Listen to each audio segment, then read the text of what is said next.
Bismillahirrahmanirrahim. Assalamualaikum warahmatullahi taala wabarakatuh.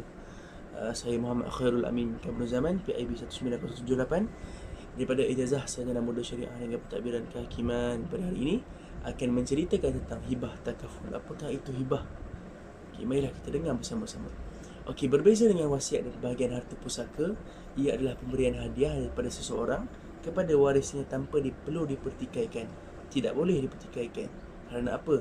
Kerana penerima adalah pemilik mutlak hadiah tersebut, tidak kira dalam bentuk wang tunai atau harta benda. Hal ini sudah tentu dapat mengelakkan persengketaan atau perebutan antara ahli keluarga yang lain. Kerana apa? Kerana tidak tahu apakah itu hibah. Memandangkan penama bagi takaful tersebut dilakukan oleh peserta ketika dia masih hidup dan waras secara sukarela. Terdapat manfaat daripada hibah ni. Yang pertama, penggantian pendapatan. Semua orang akan menghadapi kematian. Kematian seorang pencari nafkah utama bagi keluarga merupakan satu kehilangan yang amat pedih dan meninggalkan kesan yang mendalam kepada ahli keluarga yang lain.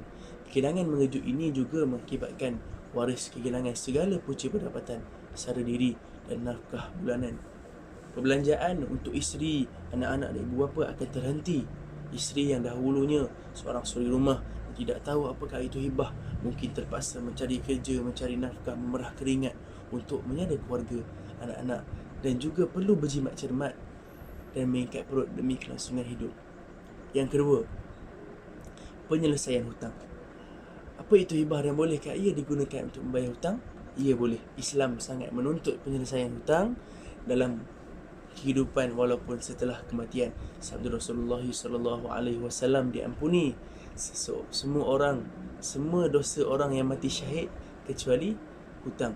Hadis riwayat Muslim.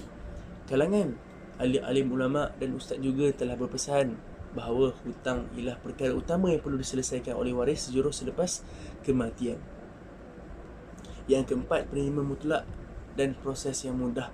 Segala proses hibah takaful sangatlah mudah sangat dituntut, cepat tanpa melibatkan sebarang kos tambahan. Berbanding dengan wasiat, waris tidak perlu mengupah peguam dan melantik pihak ketiga untuk menguruskannya. Oleh kerana ia adalah hadiah, nilai tersebut diberikan 100%. Dan yang terakhir, untuk dana pendidikan anak-anak, ini adalah manfaat yang terakhir. Kerana apa? Anak-anak merupakan penyambung zuriat dan harta dunia akhirat kita. Menjadi tanggungjawab kita sebagai ibu bapa untuk menyediakan pendidikan yang terbaik untuk anak-anak. Kita tentunya mahukan mereka belajar secara tinggi, sambung belajar kepada universiti ternama dan sebagainya. Namun pendidikan pada hari ini kos terlalu tinggi.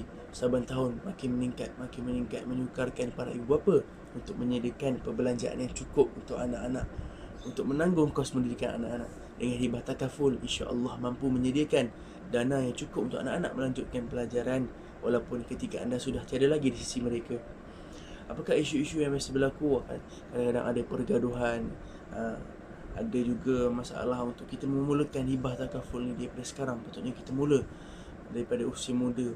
Mungkin bila sudah berkahwin ataupun baru memulakan kerja, kita boleh mula untuk mencarum secara bulanan hibah takaful untuk perlindungan kewangan kita, untuk hibah pun boleh untuk anak-anak. Fikirkan masa hadapan kita bantu untuk semua, untuk isteri, anak-anak, keluarga, ibu bapa, semua sekali dapat manfaat bersama. Jadi antara syarikat di Malaysia yang menyediakan perkhidmatan hibah takaful seperti nama-nama besar, Great Eastern Takaful, AIA Takaful, Etika Takaful dan sebagainya lah.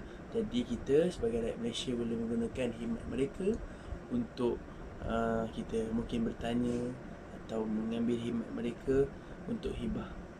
Jadi insya-Allah moga-moga mendapat manfaat daripada perkongsian video saya pada hari ini.